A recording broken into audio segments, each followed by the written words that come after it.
We want to talk today about Paul Feinbaum and how he went in hard on Deion Sanders and the Colorado football team before the season even started. Now, those of you who don't know Paul Feinbaum, he's a sports author, a TV and radio personality. He's basically the mouth of the South in the SEC football. He's very, very knowledgeable and speaks his mind about college football, and his opinion does matter. He has a very good show on the SEC network and also ESPN radio. Now, basically, Paul Feinbaum said that Colorado Buffaloes basically is nothing in college football and will be an easy win for anybody they play and wouldn't have a chance to win the Big 12 or come close to the college football playoffs. Let's listen to what he had to say.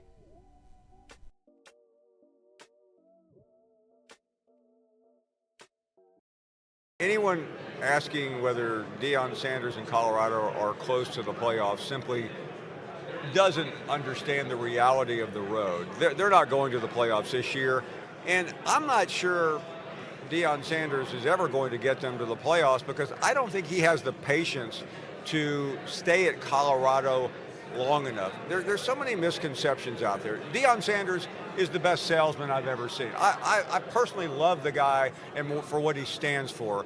But the program looking out has a ridiculously inflated view of itself. I heard Shedeur Sanders, who's a fabulous quarterback, say last week, "We are everyone's Super Bowl." Shedeur, you are not. You are an easy win nowadays. You got off to a phenomenal start last year, beating a couple of mediocre teams that had big names. And quite frankly, you haven't done anything since other than crash and burn. So I know that the media loves this story. We fall all over ourselves. But Colorado isn't important in college football. Deion Sanders is. He's a standalone person. He's one of the most charismatic people we've ever seen. But Colorado is nothing. They don't matter. They're irrelevant in the big picture. Wow, he really went in hard on Colorado football. And yes, Colorado football didn't look good last year at all. The defense was bad.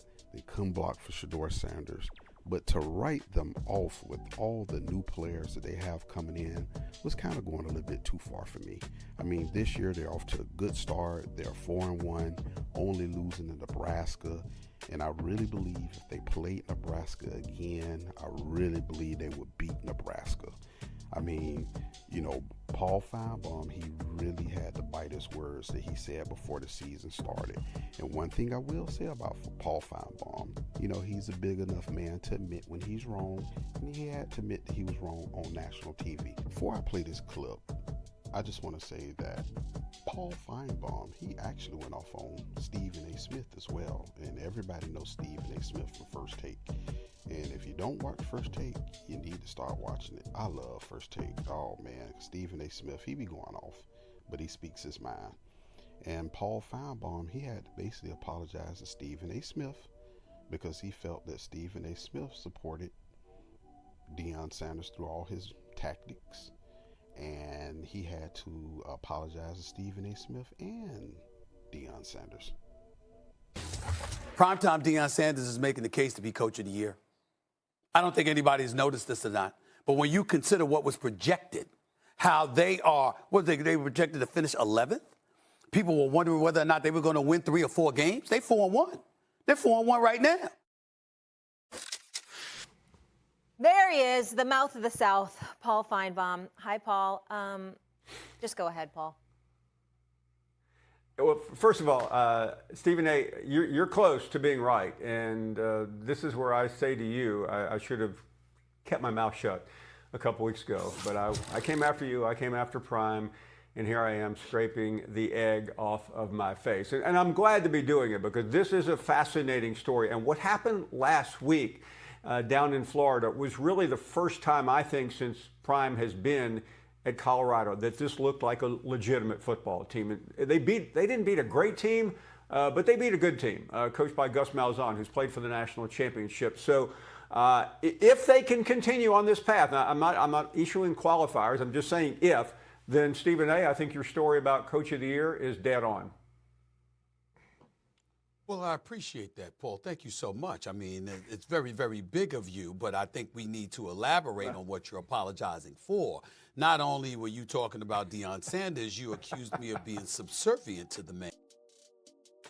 Now, I will say that I'm very happy that Paul Feinbaum can admit his wrong and admit that he was wrong in going a little bit too harsh about Deion Sanders and the Colorado Buffaloes, and they are out to a good start this year. Now, I just want to say this. No one is saying that they're going to win the national championship.